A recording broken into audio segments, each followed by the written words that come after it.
Welcome to another episode of Clinic Success Secrets, podcast where we uncover the strategies and insights that drive clinic growth and elevate patient care. I'm your host, Tommaso Dwyer, founder of Clinic Success Partners. We're a medical digital marketing agency dedicated to helping clinics serve more patients and achieve the success that they deserve.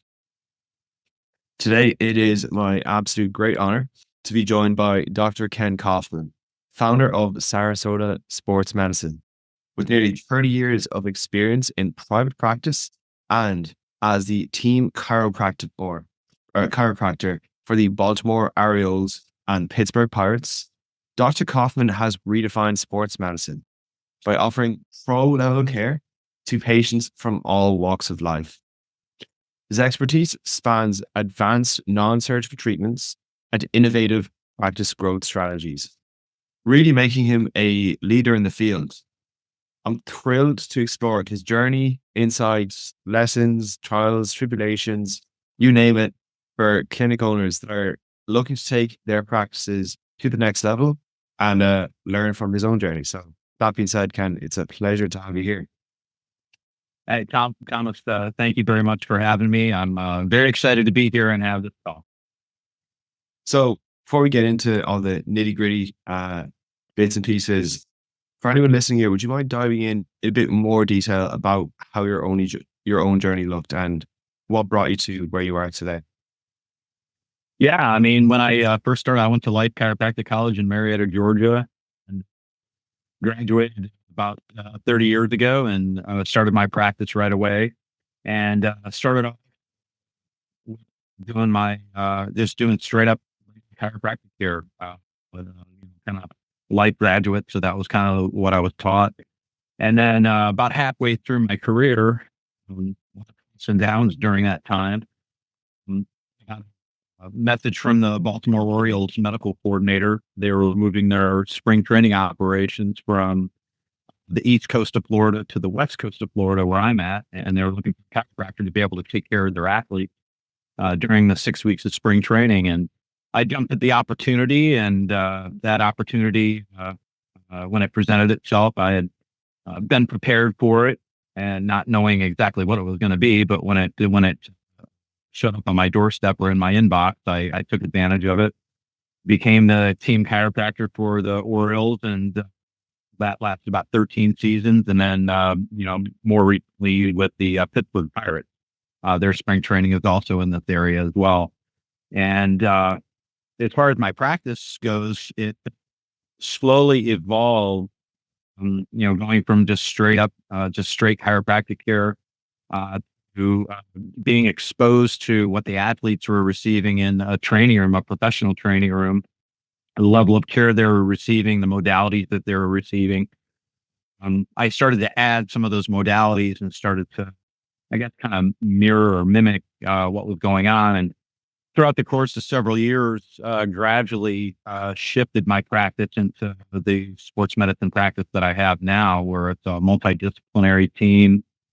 We offer a variety of different services, but really it was that exposure to the professionals in the professional training room, between the athletic trainers, physical therapists, acupuncturists, massage therapists, team orthopedist, team psychiatrist, the whole gamut of, kind of what went into being able to provide care for top level athletes. And basically have mirrored that, not completely, but mirrored that into Sarasota Sports Medicine, where you don't have to be a pro to be treated like one. So. Love that. There's so many different segues I would like to, most likely will, take based on that. I mean, much like myself, as I said, we've had this in previous conversations where, my philosophy is, if you should focus on the who, not the how. And I've said this before, you have as a hammer, everything looks like a nail. And if, from your standpoint, if all you have is the chiropractic the chiro background, basically. Sometimes, as you said, that may not be the best fit all of the time. You get that with, the digital marketing thing. Some people you need to do ads, you need to do websites, you need to do SEO, but I think there's real power in bit by bit iterating and developing that real ecosystem for your patients. So I love that. Uh, I'd love to hear more about the philosophy of, you don't have to be a pro to be treated like one. Um, how does that play when it comes to shaping patient trust and loyalty? Yeah, when an athlete gets injured, professional sport team, they are evaluated immediately. Sometimes right on the field, they're evaluated, but they're evaluated immediately if they need diagnostic imaging or any testing that's done in very short order. Mm, Results uh, read right away. Treatment is rendered right away from a variety of different treatment modalities or treatment professionals. And so that's what we kind of implemented in Sarasota sports medicine, to where we have same day appointments. So new patient calls in the morning, and we do our very best to see them in the same day, which is 99% of the time.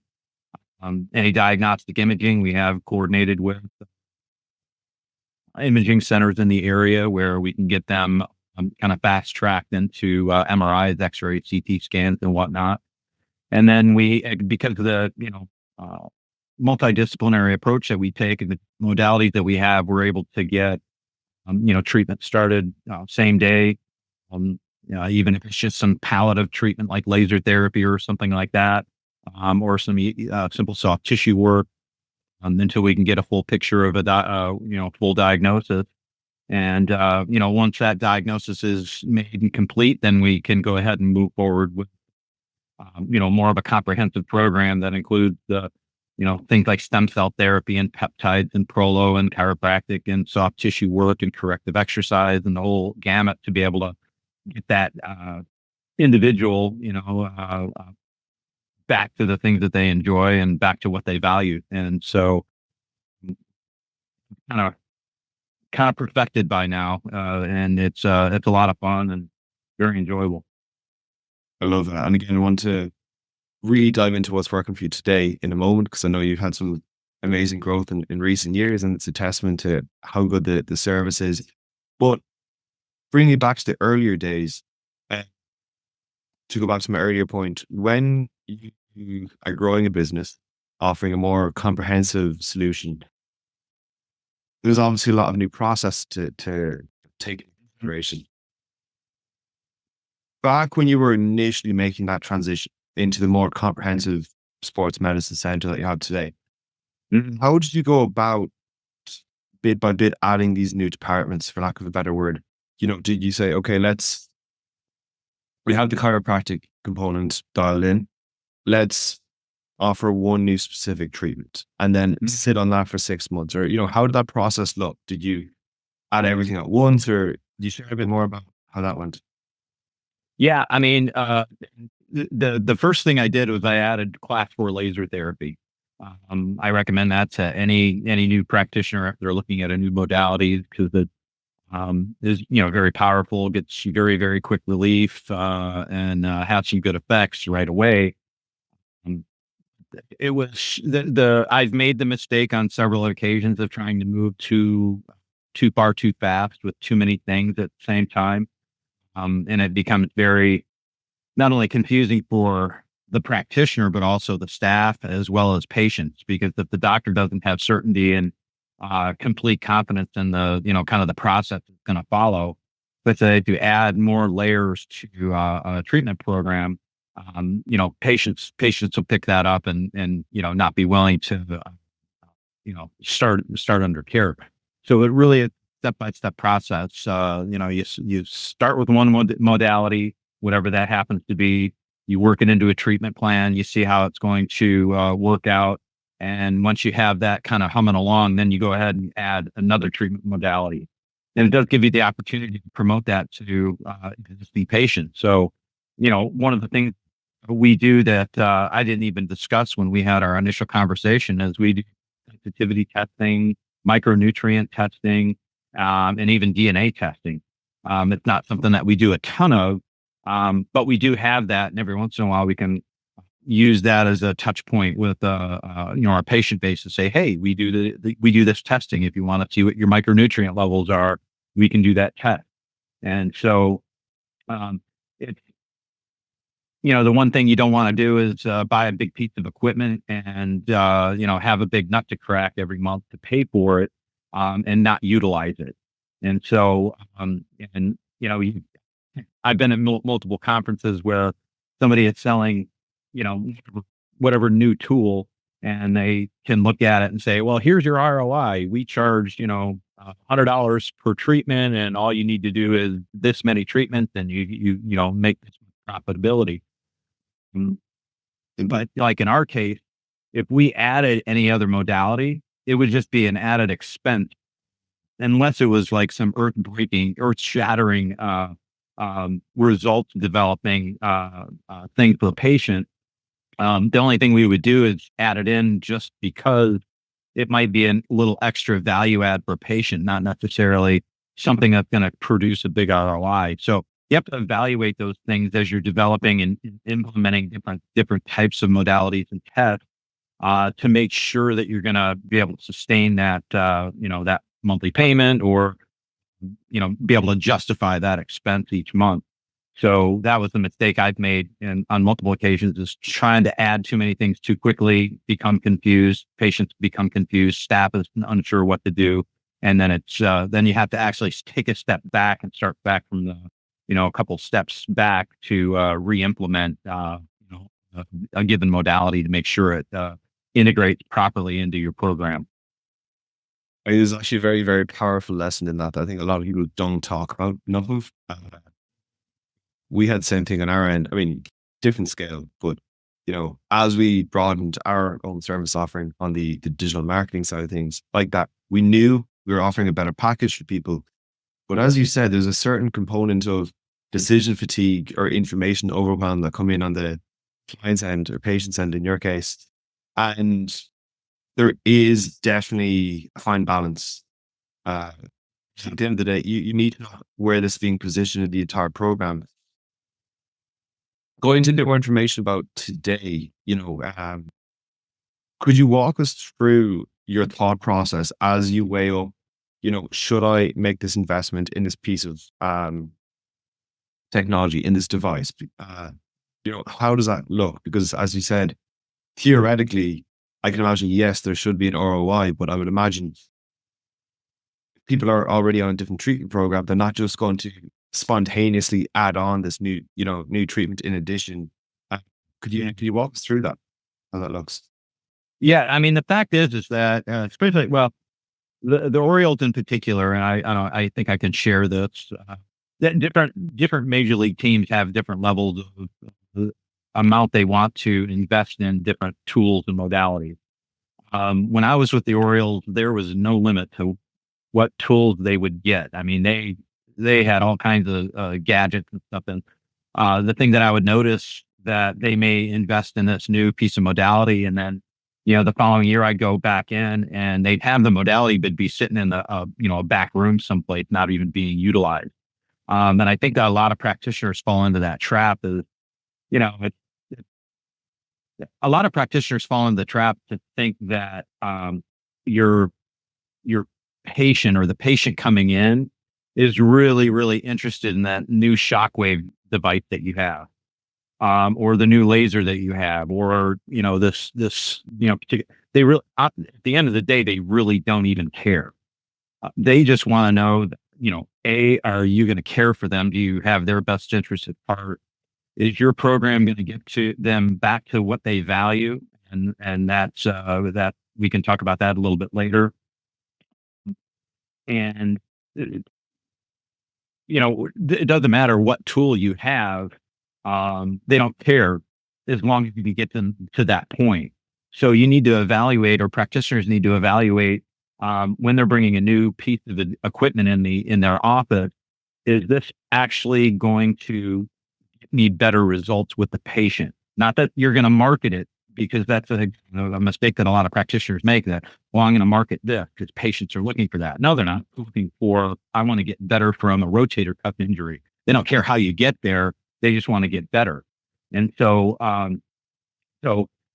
really evaluating what piece of modality and how is that going to fit into your program. So, for example, we do classical laser therapy, shockwave therapy, and then we have some modality, some soft tissue modalities like tissue scraping and cupping and things of that nature.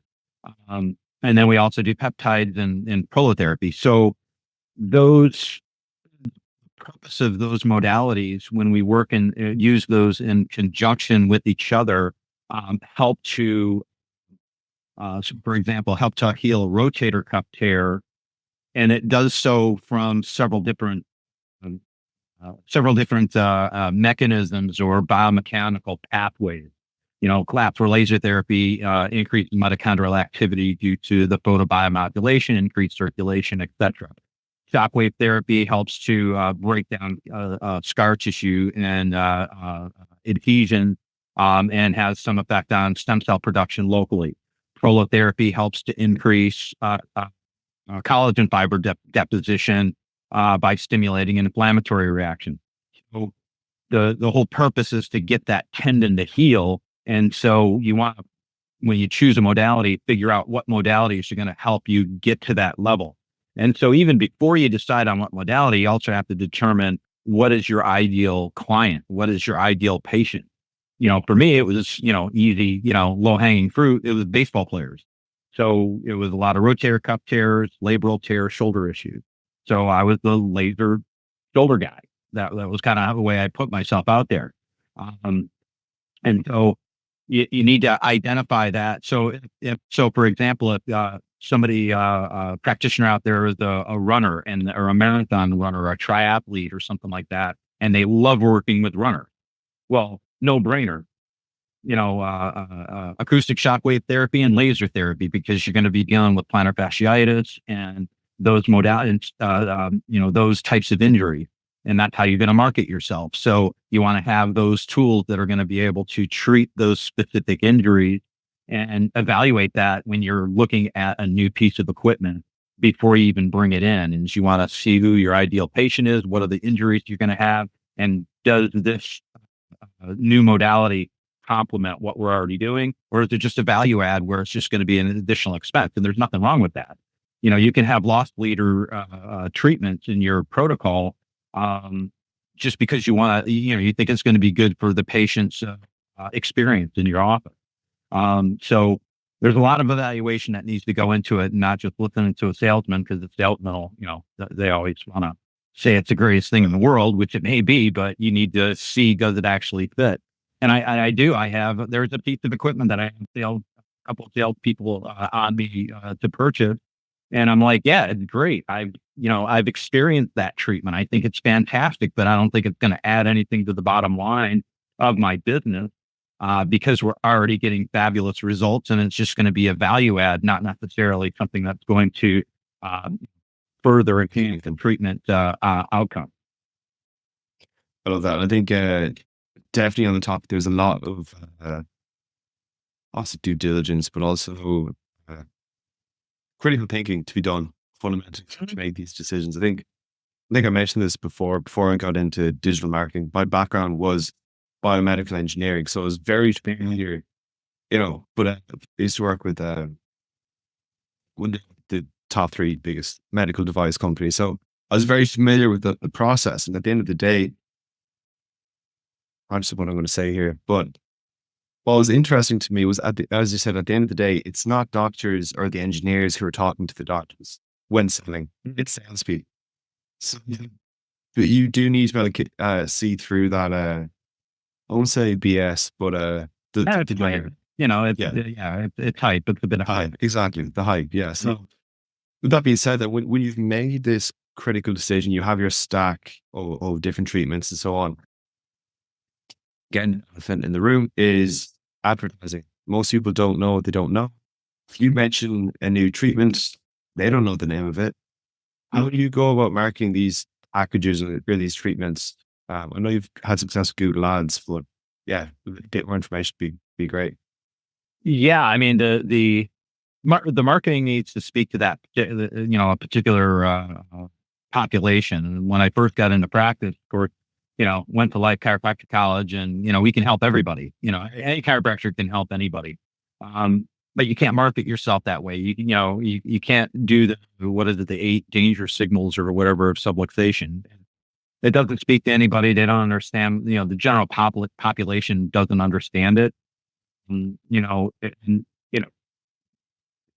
the level or the number of or percentage of a population that sees a chiropractor, I forget what that actual percentage is, but it really hasn't changed over the last 50, 60 years. Despite all the advances that have been made and, acceptance with, sports teams and that type of thing. And really the, growth of a practice, you're shifting one chiropractic patient to another clinic. It's not really you're expanding. Um, when you are marketing a particular service, it's not the modality. Who is that ideal patient? So let's go back to the marathon, the chiropractor that likes working with athletes that are marathon runners or triathletes. You have the tools to be able to help that particular person. And that's when you market yourself, you need to market into that niche that you just treat plantar fasciitis. So it's, according to your Google ads and Facebook, uh, digital marketing, that is your only focus is, people with plantar fasciitis that are runners. And when you speak to that and then be able to provide a service that gets the result for that particular population, and then have those testimonials on there from, 7 marathon runners that you were able to get ready to run in the Boston Marathon. Now you're really, have a friend that says now you're cooking with gas. You're able to really speak to a specific population.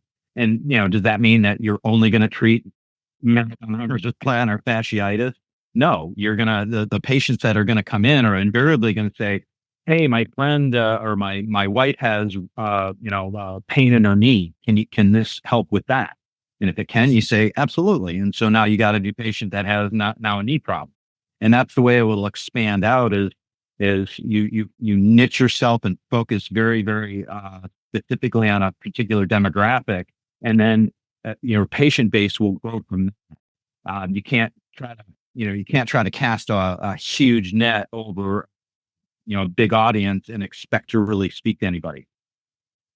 It's great answering. At the end of the day, if you market to everybody, you're marketing to nobody. And Exactly. with all of these, as I said, very often it's the cross sells, the upsells, the referrals, Mhm. where the real revenue is made. Right. But you need them in the door in the first place. So Yeah. that being said, on the Facebook and Google side of things, can you share any details about, what has worked, what hasn't worked? I know you've thanked Google Ads a lot for your success. Are you driving to specific landing pages? Yeah, any tips or tricks on the ad side? Yeah. So from an ad side, from like on the Google ad, we would specifically our landing pages and our specific ads were on, for example, shoulder pain, rotator cuff tears. Looking at the specific keywords and how many people are actually clicking on an ad. Um, Shoulder pain and rotator cuff tear, or a variation of rotator cuff, are the top ones for shoulder. I also do ones for knees. So, non-surgical knee repair, meniscus tear, knee pain, runner's knee, those types of keywords are highly effective. Um, One thing I discovered by accident was that if you are, doing Google ads, you cannot do Google ads on anything regenerative medicine. You can't talk about peptides. You can't, mention anything about stem cell therapy, excuse me, or anything like that, because they will flag your account and suspend your ad account. Mm, Now, Facebook, Instagram, and those other platforms allow it. So you just need to kind of, I did over my 30 years, I've done a lot by trial and error. And what did you say that, smart people learn from their own mistakes? Brilliant people learn from other people's mistakes. So I just, yeah. But the fact is, so with the Google ad, or the Facebook ads. Currently, what we're doing is, using a combination the Facebook ads talking about regenerative medicine, because that's a form of marketing. Google ads are more, you know, somebody that lands on a Google ad and on that landing page, they're looking for solution for, because they're searching for, rotator cuff pain. They're searching for shoulder pain. They're searching for knee pain. They're searching for something specific. So your ad has to speak to that demographic, take them to a landing page that, provides the necessary information they're looking for. With Facebook and, Instagram, those are, by and large, they're not searching for, your business or what you do, or, even shoulder pain or knee pain. They're scrolling through, talking to their friends and different things like that. And then all of a sudden, boom, your ad comes up.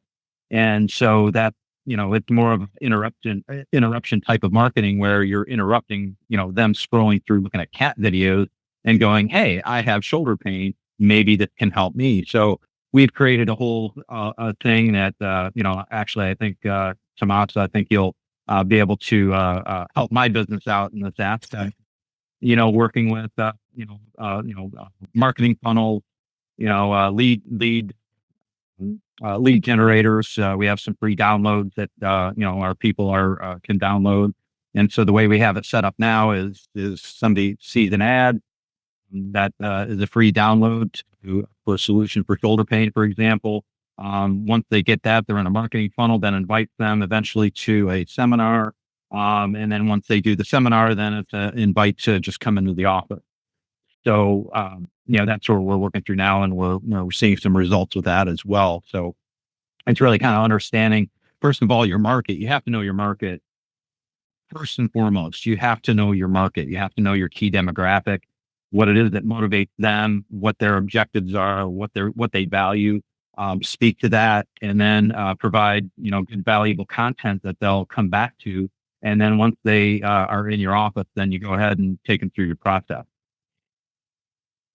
And to answer the earlier point, we definitely can have a conversation about the funnel side of things. But I agree with everything you're saying there. At the end of the day, very often people tend to get disjointed between, I suppose, the type of content that they feel. You basically need to address where people are in a specific stage of the funnel based on the type of advertising. And as you said, you need to know, okay, is this their first touch point? Okay, right. So do you need to get some awareness stuff? Are we retargeting them? Are they already familiar? Do we need to follow up with them? And there's so many different factors. I mean, what I always say is there are 4 levers you can pull to grow any business. Again, I'm like a broken record, but that's traffic, conversion, price, and churn. And the constraint is always one of those 4. And very often people are getting the traffic, but they're just not converting it. And very often the issue with that, I see this very often with both the ads, Google and Facebook ad side of things. They're just not following up. They're not nurturing. They're not sending text messages out. Speech lead is so important. And they're not hitting them up again. They're not sending them appointment reminders and all of these things. So they really are. I think a lot of people make their mistakes with their marketing. They'll run ads. They'll get the traffic, but they're just not doing anything with the leads when they come in. So, it's great that you're running the seminars. We run them ourselves. We have some clients have good success with them. But yeah, many ways of the same mountain. As you know, until you run the tests, it's you need to test everything. That's the last thing I would say on that is know your audience, but test. Yeah. I'll give one random bit of advice for someone, for anyone listening, because this is hot off the press. For example, one of our clients, just to give an example of this, we were running a Facebook and Instagram ads campaign for them. And this just to give you an idea of the importance of testing. We were doing an informational, blog post. Not blog post, a Facebook ad to drive to a lead form. And we're getting great results. There's a video as opposed to static image. And again, we were testing probably 10 or 20 different factors, but one of them was what if we add subtitles? Again, this is just one factor. by just adding subtitles to the videos in the Facebook ads, we're able to decrease the cost for every conversion by 33%. Oh, wow. So when you look at that, I mean, these might sound trivial changes, but I mean, 33% discount. If that's a 50%. You're getting 50% more leads in the door. But having so it's what I would say to anyone listening is don't assume that what you're doing is best, because some minor tweaks can see some absolutely incredible results. So, Right. and yeah, that's a little secret gem for anyone listening. So that you can make that change right away. On your end, on the ad side of things, what role does organic posting have in your strategy? Do you do much of that? Is it all ads? I know you do about LinkedIn stuff, so I'd be curious. Yeah, no, I started working with my wife actually turned me on to the company. It's a, software company that will take and, clip the ads and, put subtitles or not the ads, videos, and be able to clip them into, little snippets of a minute here, minute and a half there. And then automatically I can take and schedule them out. Right now I have through, I think, the third week of January, I already booked in with two posts a day on my TikTok, Twitter and LinkedIn and Facebook and Instagram. So no, I'm doing a combination of those along with the ads and to drive awareness and get that user base up on my different social media platform. Nice, and I love that. And again, for anyone listening on that topic, content for anyone listening here, you don't always need to look at the impressions or the views, because it's a traffic conversion price or churn. Content, the way I've say to people is it's a force multiplier for everything else. You can run all the ads in the world, but people will do their due diligence. Whereas if they see you, speaking about stem cells or peptides or so on, thinking, okay, wow, Dr. Ken Kaufman and his team clearly know their stuff, you will just get better results. Or it really sort of, it greases the engine, so to speak. So Yeah. I love that you're doing that. And it's one thing everyone's always skeptical about. Agency owners, for example, they know they should be doing it, but they don't do it. But if people have consumed your content, they're pre-sold. So I think it's incredibly powerful. Yeah. What's important is to be able to automate it, because with as busy as I am, and that's one of the reasons I want to talk to you. After the podcast recording here, I want to be able to automate and get myself out of the production of the ads and my social digital marketing, simply because of just time. It's the standard thing. You market, you get the new business in. Well, now you're not marketing because you're taking care of the business thing. And so that was the one thing with this other software company that I started working with, that clips everything into little bite-sized pieces. Because the fact of the matter is I have, like, you can imagine, over 30 years, I have tons and tons of content. And I actually, one of the big things, and I thought of this earlier, I want to bring it up again because it's kind of to this part of the conversation, is that because when you gain more experience as a practitioner and you're talking to these patients, so your marathon runners that come in, you'll see a pattern of questions that are asked, and after a while, you get I've gotten to the point now where I can answer the question before they even ask it, because I know what they're thinking, just based on our a conversation and our consultation.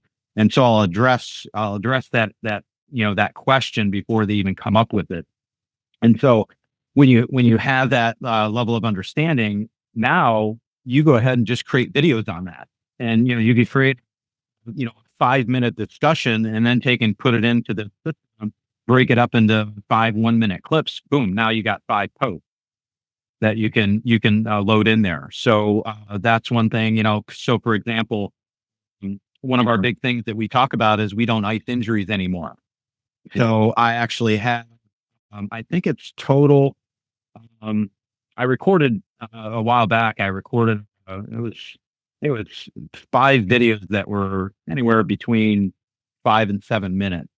And so I took the 5 videos, put it in the system, and you can imagine how many clips I have just on that with subtitles and why we don't ice injuries anymore because of the restriction of blood flow and the interfering with the inflammatory reaction and all that type of thing. But it really does allow you to put like lots and lots of content out there so that you, like you say, Dr. Ken Kaufman, he really knows his stuff. Well, it makes you the expert in your field, in your area. And so it's that top of mind awareness so that when they do have, you know, pain in their foot and they think they may have plantar fasciitis, they're going to the plantar fasciitis doc that helps runners. It's that top of mind awareness so that eventually they'll remember who you are and go see you based on all that content that's coming out that you're providing. Yeah, no, I agree 100%. I think on our end, both from an implementation as an agency and also for our clients, I recommend the exact same thing.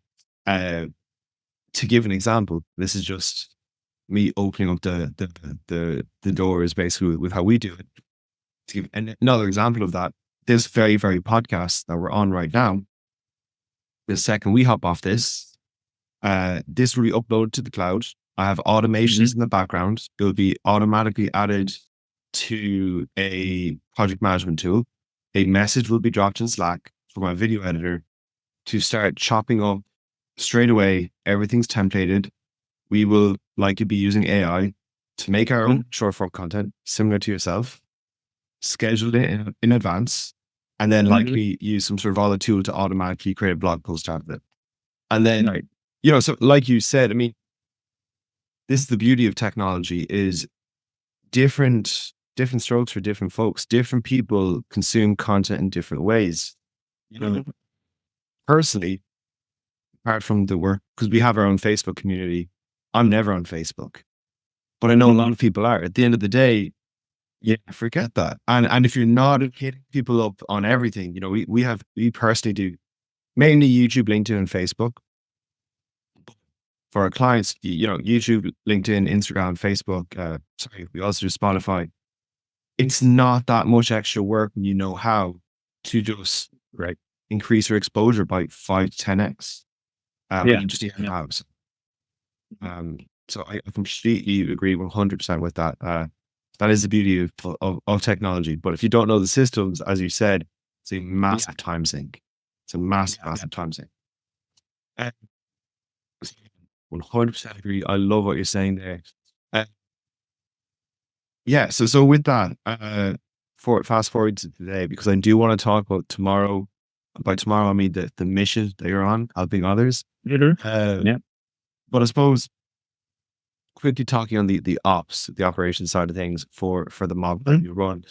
As you transitioned from that insurance-based model to cash-based practice, were there any surprising lessons that you had to pick up along the way that caught you by surprise? Do you have any advice for anyone else? Really, I suppose that's making that transition themselves. Yeah. So, I hated dealing with insurance companies when I first got into practice. Of course, you do that just because I missed the Mercedes 80s when I got in, because I didn't get into practice until the early 90s. For those of you that you don't know, Mercedes 80s were, a chiropractor could bill anything you wanted it, and for unlimited visits and get paid for it. So the docs were driving around a Mercedes. And so that quickly went away. And and the simple fact is that, insurance reimbursement is getting tighter and tighter. There's more and more restrictions. There's more limitations. And I wanted to drop insurance, but I was terrified to do it just simply because I thought all my patients were going to leave. And at the end of the day, when I finally made that decision, what triggered it was I had a high level baseball player, a high school baseball player, and he was a junior in high school, and he had shoulder pain that just was not going away. I ordered an MRI. His insurance company denied it because it was Florida Blue. So, they had to do 6 weeks of physical therapy, and then maybe they'd consider an X-ray, and then they'd go ahead and do the MRI. Physical therapy didn't work. And I knew based on my testing that he most likely had a labral tear or a minimum rotator cuff tear, so we could get him the proper treatment, get him at least at that point. I wasn't even doing too much of the regenerative medicine, so at least try to refer him out to someplace and be able to have some expectation management, for his particular condition. And so ultimately, they kept denying it. So parents went ahead and paid for the MRI out of pocket. And sure enough, he had a labral tear, and we were able to get him into the proper treatment. And so that he was able to, that year was over for his baseball, but he was able to resume his senior year. So, but at that point, it was so frustrating knowing that it was, a nurse, nothing against nurses, but a nurse on the other end of on a computer, and if you don't ask or you don't have the right, boxes checked on the thing, then they'll deny your MRI order. And I was like, stupid. And going back to what a professional athlete receives, can you imagine a professional athlete getting injured on the field and then going in, and then the insurance company saying, "Well, we're not going to approve an MRI. You need to do 6 weeks of physical therapy first." The team would look at the insurance company and go, "You guys are insane." And so, that was one of the things that I was like, you know what, I'm not going to play this game anymore. And so, we have it worked out. And most MRI centers and imaging centers, they have MRI units that are sitting stagnant throughout the day. And if, we have anywhere from $300 to, $400, we can get an MRI self pay. And so a lot of times that's less than even a copay. And so when I finally made the decision to stop taking insurance, I lost 3 patients, and 2 of them came back because they went elsewhere and then were like, I don't like where I'm going. So they came back and paid us out of pocket. And so to answer your question, there were 2 things that surprised me. And one was the commitment that patient had to their care was completely different. The relationship with me and my patients completely changed to where, before when I was, basically the employee of the insurance company. And so I was doing the insurance company's job, and the patient, as long as the insurance company was paying for it, that was fine. So they missed appointments because they weren't as committed. They didn't follow directions the way they should to be able to get the results they wanted. When I stopped taking insurance, that patient relationship was completely changed to where the patient was completely dedicated to their care. They show up for their appointment. They don't miss. And they follow recommendations, and they're highly motivated. And so, they're putting their hard-earned money into. Hold on a sec. My iPods might be dying. Um, so the so that relationship really changed to where the patient was completely dedicated to their care. They follow directions. And yeah, I mean, that's our number one question when patients call into the office: do you take insurance? But our staff is trained to say, no, we don't take insurance, but we provide a super bill so that you can potentially get reimbursed, but our services are not covered under insurance. And so, yeah, we have patients that don't come in because of that, but that's fine. You know, I'd rather, deal with the patient that wants to just go ahead and pay out of pocket because they're motivated to get better. And so, and then the other thing that changed was the relationship I had with the patient. Since they put the hard-earned money on the table and paid me for that service, I'm going to get them the results that they're looking for. And so, if that means perfect example, I had a lady come in. She had a tear in her common flexor tendon in her elbow, golfer's elbow, and some arthritis. She did a round of prolotherapy and laser therapy, and the pain from that initial injury went away, but she still had quite a bit of comfort in the elbow itself. And so, she paid us, I don't know, $3,000 or $4,000 for her care program. And so she was still struggling with this pain. And I said, well, let's do this. Let's go ahead. Let's do 3 weeks of shockwave therapy and laser therapy. And let's get you in to do some soft tissue grafts and work. And I'll do that on me. And so she started with that. She got some shockwave, felt fantastic, was really motivated. She gave us a 5-star review that afternoon. Up until that point, she didn't, but she gave us a 5-star review that afternoon and said, hey, they're really looking out for you.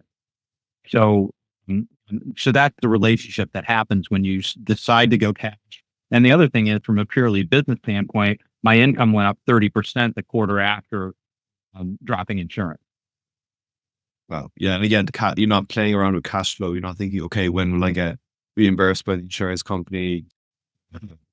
Yeah, no, that's, again, at the end of the day, cash flow is king. So, I mean, I love that because it's very similar to even on our end, when we get clients, and by the way, everything you've said before so far, I've yet to meet a person who doesn't have the exact same sentiment.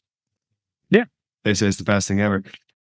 Because at the end of the day, it's not about how many people you serve. It's about and I say this all the time, like broken record, everything boils down to the quality of our relationships, both with ourselves and others. And you don't want to be dealing with people who don't respect you. And, where people come from is a very big factor. If somebody was recommended you by, another person, and they know you take insurance, you're a commodity. Whereas if they watch your content, social media, YouTube, podcasts, all that kind of thing, pay, as I said, in cash, the level of respect is entirely different. It's a net positive. You feel respected, and rule of reciprocity, you're going to want to do something for them. So I love that. Yeah. By the way, how are you set time wise? Sorry, I know you said your iPod is a bit. Well, it's just my earbud on the right thing went pooped out. So that's okay. I can still hear you. We keep 10 minutes, but what I would love to hear more about is Sports Med on Demand. Share, tell the listeners what this is, and what inspired you to start it. Yeah, I mean, I've been thinking about it for a while. My kids aren't in my profession. My daughter's a PA up in Tampa, and my son's a golf pro. So no one's taken over the family business, so to speak. And I wanna leave a legacy other than just sell my practice and move on. I don't think I could ever retire. I'd go insane if I tried to retire. I like golf and sports and activities, but I couldn't do it every day, and not have something like this to work with. So I had started Sportsman on Demand actually in 2019 with some content, kind of working towards that. And it was one of those, if anyone's an entrepreneur, they can relate to the fact that they have these ideas that kind of sit on the shelf for a while and fester, and they have to, like a fine wine, develop and into the nice bouquet of, of wine. But it was one of those ideas that I have had in the back of my mind for a while. And kind of the reason why just recently it really got pushed to the forefront is I went to Kaiser University. They have a chiropractic program over on the west coast of Florida, or the east coast of Florida, rather. And I went over there and did a workshop for the students over there in their sports medicine department. I was so excited when I came out of there. My wife, I was on the phone with her after I got out, and she's like, "You got to get Sports Med on Demand going again." And I said, "Yeah, you're right, I do." And so Sports Med on Demand is the impetus to be able to try to parlay the information that I've gained over the last 30 years and my experience and all the mistakes I've made, to be able to provide for new doctors, maybe some even established doctors that are trying to get out of the insurance insurance runaround, maybe transitioning more into sports medicine, integrated clinic, teaching the business skills that I've developed over the 30 years. And, so some of the courses that I'm in development right now is the $7,000 first visit. And that's where, somebody comes in, and on their very first visit, we take them through our, and they go ahead and pay for, a regenerative sports medicine program right away on their first visit. That just happened in just this past week. And then, how to make that transition to cash based practice. The techniques and the solutions that I have, be able to anticipate questions before they're asked, and be able to address, certain issues that somebody is going to have. And so I'm just excited to be able to do that and be able to speak to, different organizations and be on different podcasts, talk about it. I'm really excited about it. So on the Sports Med on Demand topic, your $7,000 first visit, case acceptance course. How Mhm. does that work? I suppose what does that look like for anyone that may potentially be interested in joining Sports Med on Demand uh, in future? Yeah. So, because of the way we, have our services or, the practice marketed as far as, non-surgical, rotator cuff repair, for example, just a perfect example. Um, in those particular cases, somebody will come in, they've already had an MRI, they've been told by their orthopedist or maybe a couple of orthopedists that they need shoulder surgery. Um, I had one gentleman in, well, actually, the gentleman that was in last week that I mentioned, he already had rotator cuff surgery on his right shoulder like 3 times. He's a retired Navy SEAL, so yeah, it's cervical spine fusion, lumbar spine fusion, surgery on his knees, and he's got left shoulder that is got. He's been told that he needs a rotator cuff surgery, and he doesn't want to do it because he's still active and he doesn't want the downtime of 3 to 6 months not being able to do anything. And so, I kinda mapped out, what it is we did and how it worked and, gave them all, kind of the kinda through our process, and what the program was, and he asked what it was, and, I told him it was a $7,600 program, and he was like, "Whoa," just taken aback, and, you know, by the time most people come in, they already know how much it's gonna be roughly, it's not like they're today's consumer is very informed. They already have done research to know how much a stem cell injection is, for example. But anyways, he came in, he kind of weighed his options, and he's like, "Is this covered under insurance?" I said, "Nope," and it's all self pay. And we went back and forth a little bit, but then ultimately, I just, you know, the first one to speak loses. So I just, I gave him the information and just shut up, and he kinda waited himself, and you could tell him he was working it through his head, but he was like, "Okay, let's just do it, because there's I have no other option." And so he did, and $7,000 on the first day, and he's now in our system. He gets his stem cell injection on Friday this week. No, it's not. I love that. And then in terms of the Sports Med on demand itself, what's the game plan in terms of marketing this, getting it in front of the right people? Do you have a game plan in place for that? Yeah, so, basically taking a macro look at the market that's out there. Clearly, it's chiropractors that want to get involved in this. So, um, we have the Florida Chiropractic Association. They have 4 conferences a year. So clearly, I'm going to start off because I already have a relationship with those organizations. So I sent uh, the organization, the one that handles the speakers. So I submitted a speaker bio and a speaker topic on sports medicine and chiropractic. And so it's a 2-hour CE program. And so they're going to, you have to kind of plan this way ahead of time. So I sent it to her, and she is going to, if somebody has a cancellation at any of the upcoming events, she's going to go ahead and slide me in there. So I'll speak at conferences. I started a podcast called Inside the Training Room, that we'll have different guests from different sports teams, different athletes, as well as team physicians, team chiropractors, subject matter experts, and things like laser therapy and shockwave therapy and PEMF and so forth. So we'll have the podcast to get information out. I submitted a paper to Sports Medicine Journal, entitled um, "Neuromuscular Compensation Adaptation Patterns in as a Result of Acute and Chronic Injury." Talking about basically how to correct neuromuscular patterning that happens following an injury, and how to correct that and why it's important to correct. And then, being on podcasts like this, as well as, in fact, while I was on with you, I got an email from somebody who wants to have me on their podcast. So I don't know. On demand. Yeah. So it's different podcasts, different print publications. And then I want to, basically do the funnel marketing to be able to, get tidbits of information out there and do the posts, take podcasts and clip them up and be able to post them on my social media platforms that are specifically dedicated to Sports Med on Demand.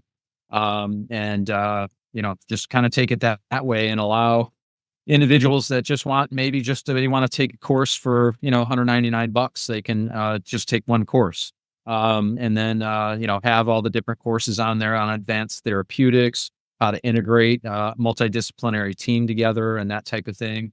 And then if somebody wants actual one-on-one coaching, then we'll have a monthly coaching program available. Well, where we'll go over in depth a 360-degree practice analysis to find out where somebody is at, where their business is at, where their revenue is at, how to make small incremental adjustments to have some big impact to be able to, is it appropriate to add a modality into a particular practice? That's going to be, that's going to be different for everybody.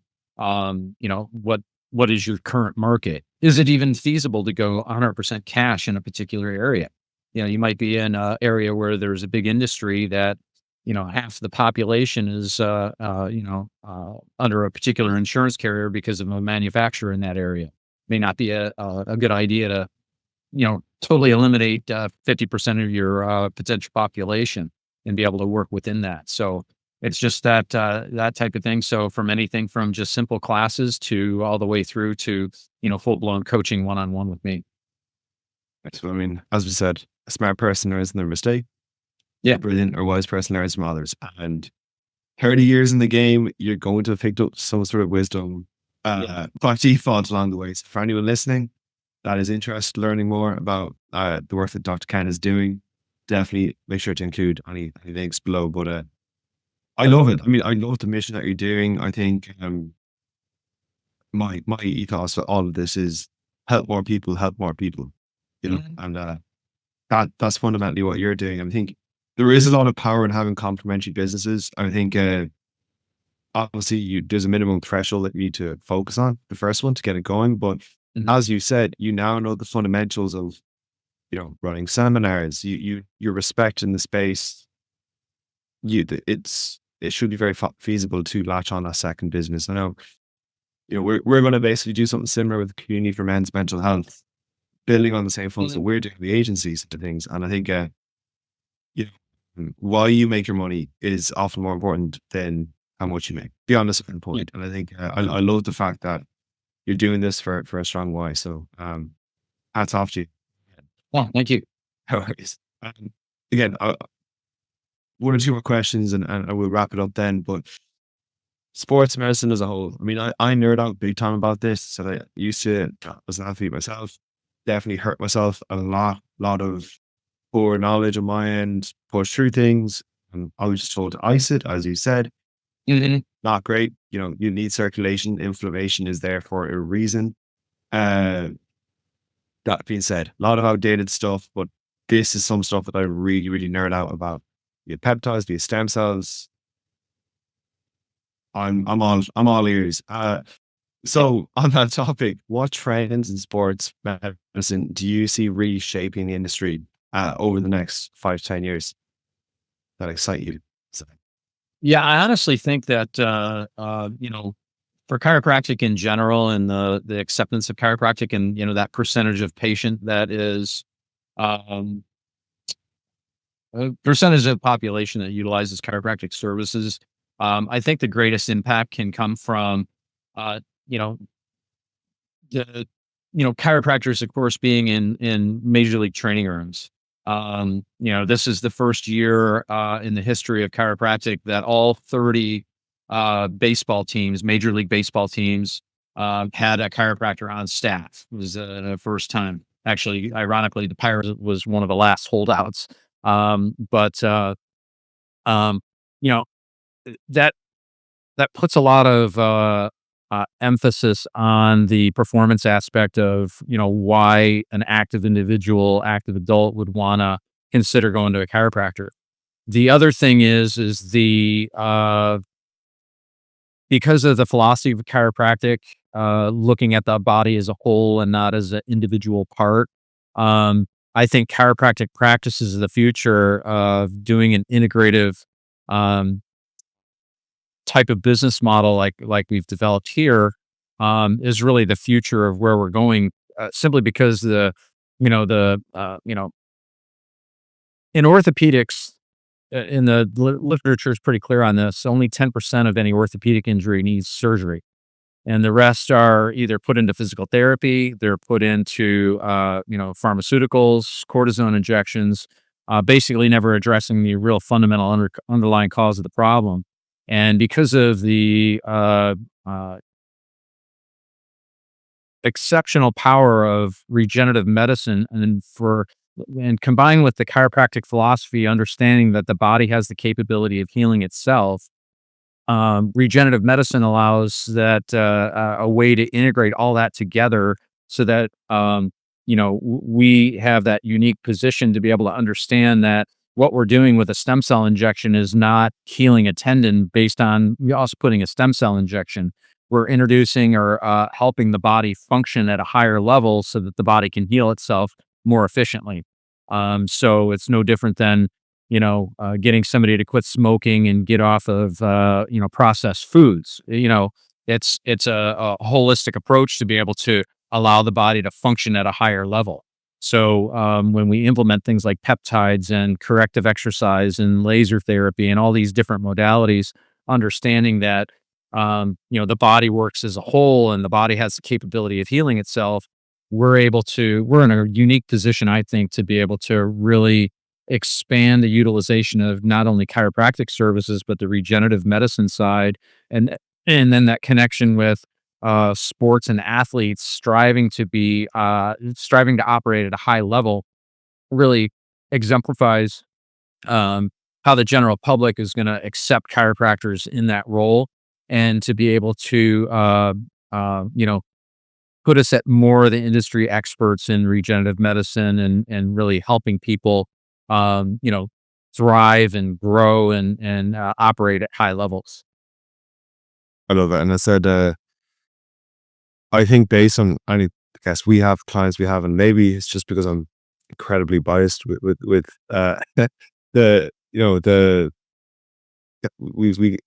the guests we have, the whole regenerative medicine ethos things that aligns with my values. And I think there is a big pushback. That's really what I'm trying to say here. That I would agree. I think we've talked about this before, between the combination of the physical health side of things and the work that's been done, the mental health side of things, work done in psychedelics to therapy and all that. I think really the further we're coming along, the more people are nearly rolling back and thinking, okay, how can the human body itself, just how can we lean on what the human body is already doing and get it just running the way it should, instead of trying to cover up symptoms and Right. kick the can down the road, as you said. Uh, Yeah. as I said, you get it with your chiropractic patients.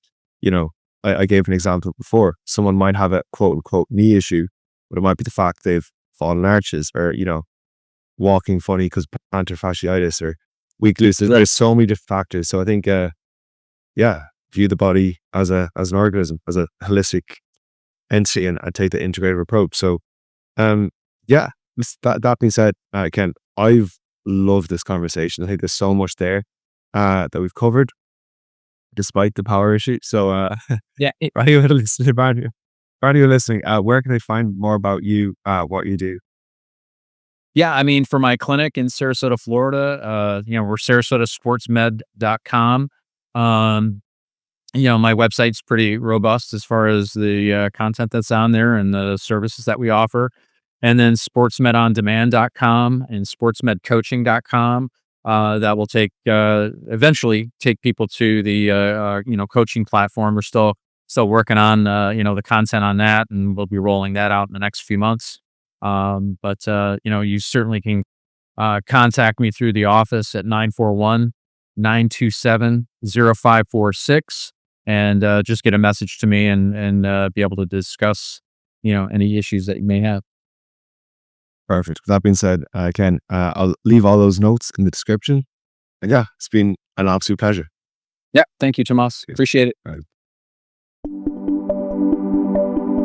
you.